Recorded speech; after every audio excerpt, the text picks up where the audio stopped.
नमस्कार, मैं रचना शर्मा चढ़ती कला टाइम टीवी देख रहे सभी दर्शकों का स्वागत करती हूं। आप देख रहे हैं उत्तर प्रदेश के समाचार।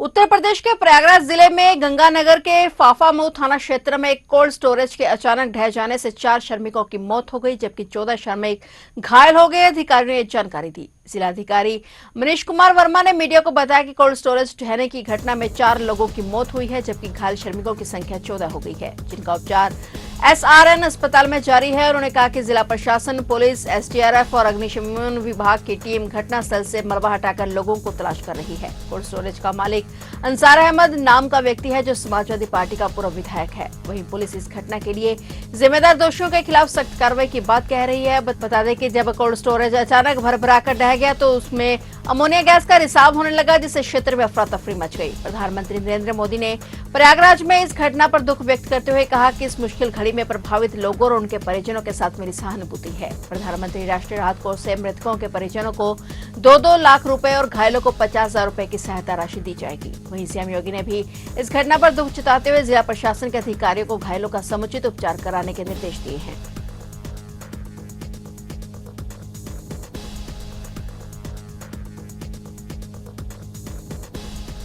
उत्तर प्रदेश के मुख्यमंत्री योगी आदित्यनाथ ने प्रदेश में संचालित मेट्रो परियोजनाओं की प्रगति की उच्च स्तरीय समीक्षा करते हुए कहा कि प्रदेश को आधुनिक, सुगम और विश्व स्तरीय शहरी परिवहन व्यवस्था में देश का अग्रणी राज्य बनाना सरकार की प्राथमिकता है। प्रदेश सरकार द्वारा जारी एक बयान के मुताबिक मुख्यमंत्री योगी आदित्यनाथ ने मेट्रो रेल कॉर्पोरेशन और संबंधित विभागों के बीच नियमित समन्वय बैठकें आयोजित करने के निर्देश भी दिए। सीएम योगी आदित्यनाथ ने कहा कि मेट्रो केवल आवागमन का साधन नहीं, बल्कि शहरों की अर्थव्यवस्था को गति देने और निवेश आकर्षित करने का मजबूत माध्यम है। उन्होंने मेट्रो परियोजनाओं को आर्थिक रूप से सशक्त बनाने के लिए, आय के नए स्रोत बनाने के लिए विकसित करने के निर्देश दिए। और उन्होंने निर्देश दिए कि मेट्रो के साथ मल्टी मॉडल कनेक्टिविटी को मजबूत किया जाए और अंतिम दूरी तक के संपर्क को प्राथमिकता दी जाए, ताकि यात्रियों को घर से गंतव्य तक निर्बाध यात्रा की सुविधा मिल सके। इसके लिए मेट्रो स्टेशन को city bus, e rickshaw, taxi और ऐप आधारित सेवाओं से जोड़ा जाए। बैठक में लखनऊ, कानपुर और आगरा मेट्रो परियोजनाओं की प्रगति की समीक्षा की गई।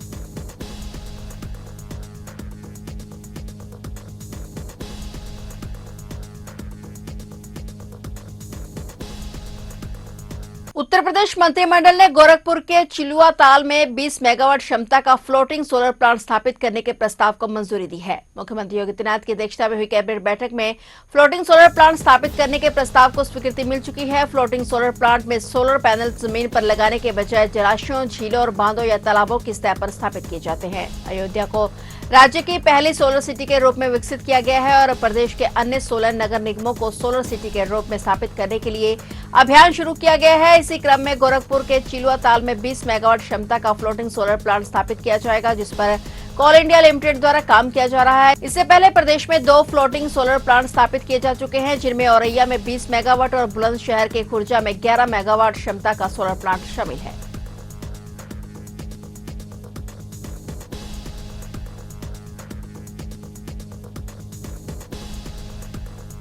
लखनऊ में आतंकी गतिविधियों से जुड़े मामलों में बड़ी कार्रवाई की गई है। एनआईए कोर्ट ने प्रतिबंधित संगठन आईएस से जुड़े हुए सहारनपुर निवासी हारिश को 5 दिन के रिमांड पर एटीएस को सौंपा है और एजेंसियां उसे नेटवर्क फंडिंग और अन्य संदिग्धों के बारे में पूछताछ करेंगी। उसके ऊपर जिहाद के लिए उकसाने के गंभीर आरोप हैं। एनआईए कोर्ट के विशेष न्यायाधीश जैनेन्द्र कुमार पांडे ने हारिश के 5 दिन के पुलिस कस्टडी रिमांड मंजूर कर दी और एटीएस उसे मंगलवार सुबह जेल से अपनी सुपुर्दगी में लेने के बाद पूछताछ करेगी। एटीएस ने हारिश को बीती 15 मार्च को मुरादाबाद से गिरफ्तार किया था। एटीएस 28 मार्च को रिमांड खत्म होने पर उसे वापस लखनऊ जेल में दाखिल कराएगी।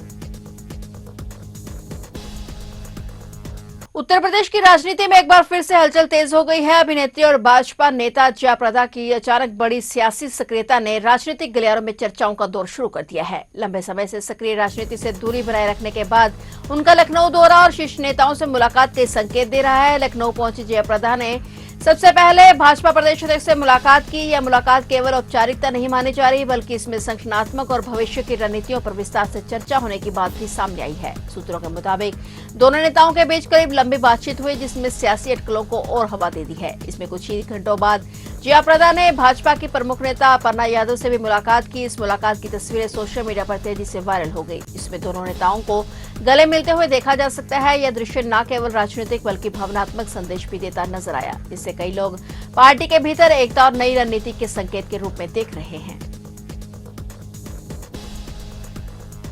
बरेली के भोजीपुरा थाना क्षेत्र में पुलिस की पशु तस्करी के आरोपियों से मुठभेड़ हो गई। इस दौरान पुलिस ने 2 आरोपियों को गिरफ्तार कर लिया है। दोनों के पैर में गोली लगी है। एक सिपाही भी घायल हुए हैं। घायल आरोपियों को अस्पताल में भर्ती कराया गया। पुलिस के मुताबिक दोनों आरोपी गोवध अधिनियम और आर्म्स एक्ट के मामलों में वांछित थे। सीओ हाईवे विषय एवं आशुतोष ने बताया कि भोजीपुर थाना के पुलिस टीम रात में गश्त कर रही थी और तभी मुखबिर से सूचना मिली कि वांछित आरोपी शकील उर्फ मुंज अपने साथियों के साथ ग्राम मजुआ गंगापुर के जंगल में सुरक्षित पशु को कटाने की फिराक में है। और इस सूचना पर पुलिस टीम ने मौके पर पहुंचकर घेराबंदी की और इस बीच बदमाशों ने पुलिस टीम पर फायरिंग कर दी। पुलिस की जवाबी कार्रवाई में आरोपी शकील उर्फ मुंज और उसके साथी सलीम उर्फ कालिया के पैर में गोली लगने से दोनों घायल हो गए। मौके से आरोपियों के कब्जे से 2 तमंचे 2 कारतूस बरामद हुए। साथ ही पशु को काटने के उपकरण भी मिले हैं। अन्य बदमाश अंधेरे का फायदा उठाकर भाग गए, जिनकी तलाश की जा रही है।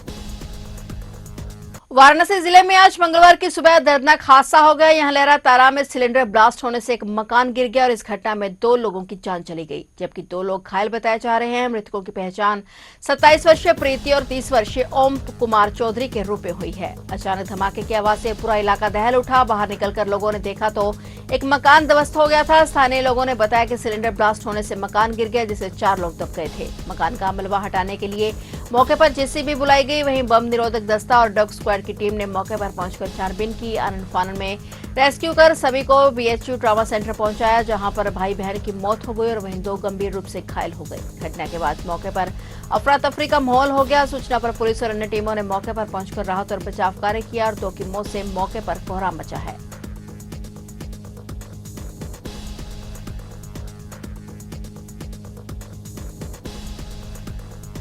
सहारनपुर में भाई ने अपनी ही बहन को पुलिस कस्टडी में गोली मार दी। उसने बहन के सिर में तमंचा सटाकर फायर किया। गोली लगते ही वह बेसुध होकर गिर पड़ी। पुलिस के मुताबिक युवती 4 दिन पहले गांव के ही एक युवक के साथ घर से चली गई थी। इसके बाद परिजनों ने अपहरण का मामला दर्ज करवाया था और पुलिस ने कार्रवाई करते हुए लड़की की तलाश भी कर ली थी। नियमानुसार उसे मेडिकल जांच के लिए सीएससी फतेहपुर लाया गया और तभी अचानक से गोलियों की तड़तड़ाहट शुरू हो गई। जब तक पुलिस की टीम कुछ समझ पाती तब तक लड़की को गोली मारकर आरोपी फरार हो गए थे। लेकिन इससे भी ज्यादा हैरान करने वाली खबर ये सामने है कि लड़की की हत्या की कोशिश करने वाले आरोपी कोई और नहीं, उसके अपने ही सगे भाई रवि और मोंटी थे।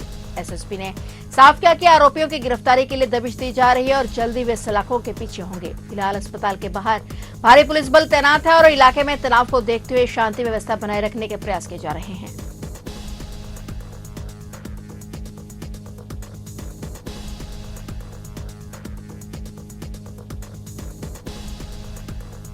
तो आप देख रहे थे उत्तर प्रदेश के समाचार और नए समाचारों के साथ फिर से हाजिर होंगे। तब तक के लिए देखते रहिए चढ़ती कला टाइम टीवी और मुझे दीजिए इजाजत। धन्यवाद।